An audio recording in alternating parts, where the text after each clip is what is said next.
Қайырлы күн достар, бүгін сіздермен жұп-жұмсақ өте нәзік болып шығатын бархатный десерттің рецептісімен бөлісетін боламын.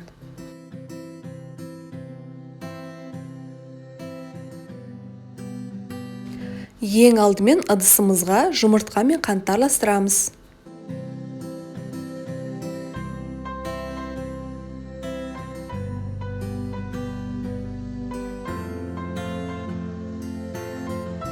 Екі-үш минуттай ақ көбікке айналғанша араластыруларыңыз керек.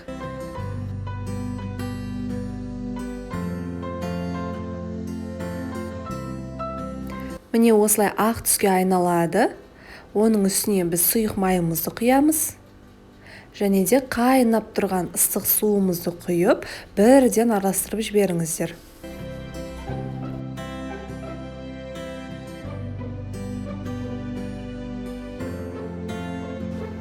Одан соң ұнымызға какао және де қамыр қопсытқышты үшеуін бірге араластырып аламыз.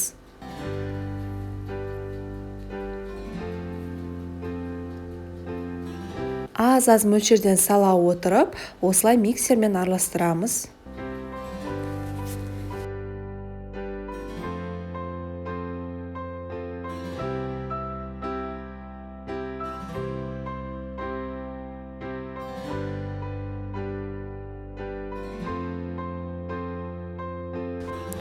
Осындай бір келкі масса болып шығады. Біздің массамыз сұйық болады, сондықтан осындай арнайы формаға құйып пісіресіздер. Қызып тұрған пеште 30 минуттай пісіріп аламыз.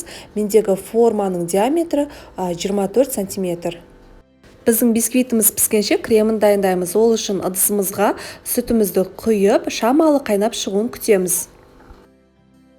Ал оға дейін 3 жұмыртқамызға 3 ас қасық ұнымызды салып, миксердің көмегімен араластырамыз.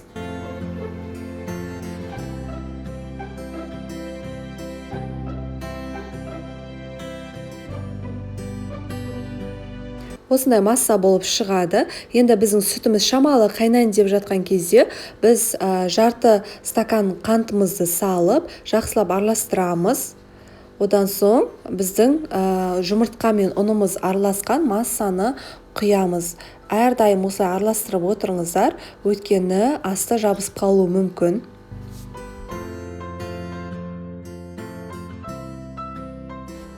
Мінекей осылай қайнап шыққан кезде бірден астын өшіріп, үстіне сары майымызды салып, ертіп, жақсылап араластырып аламыз. Біздің бисквитіміз пісіп шықты. Барынша суығаннан соң формадан алыңыздар. Сол кезде жақсы кесілетін болады. Енді ең бірінші бетін осылай кесіп алып тастаймыз. Ол бізге сәндеу үшін керек. Дәл осындай жұп-жұмсақ болып шығады біздің бисквитіміз. Тағы да нәп-нәзік өте жұмсақ болып шығу үшін жылы сүтімізді осылай үстінен құйып шығамыз.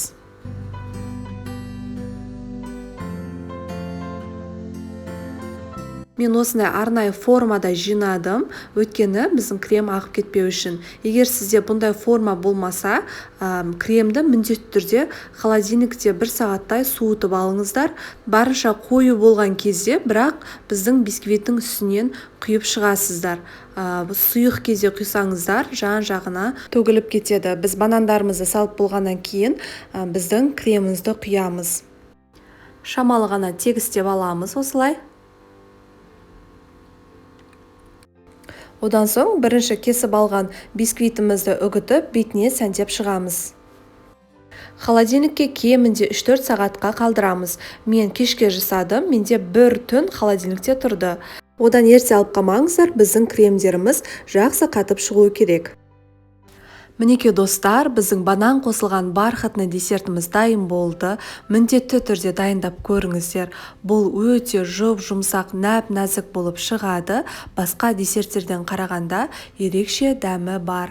Жасап көруге кеңес беремін. Достар, видео ұнаса лайк басып, комментарий қалдыруды ұмытпаймыз. Келесі видеода сіздерге пиццаның жасалу жолының қыр-сырларымен бөлісетін боламыз. Сол үшін каналыма тіркеліп, менің тегін мастер-классымды жіберіп алмау үшін қоңырау белгісін басып қойыңыздар. Сіздермен бірге болған Арайдың асханасы, астарыңыз дәмді болсын.